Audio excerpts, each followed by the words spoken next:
Praranda kamuolį, Liepojos komanda greitajame puolime ir Madara Šmitė.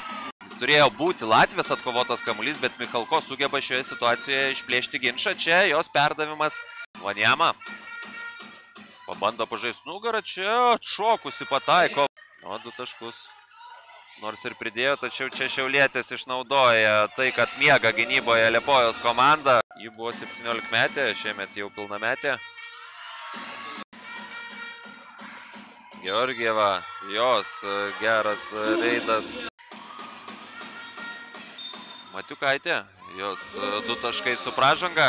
6 sekundės Šiaulių ataka ir čia Berenytės geras įkirtimas po krepšiu.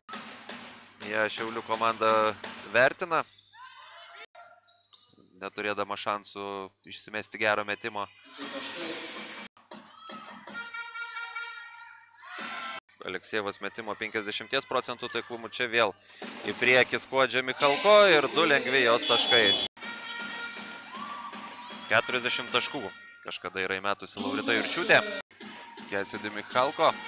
Jos perdavimas Rimkevičiūtė ir 8 rezultatyvų perdavimą įsirašo.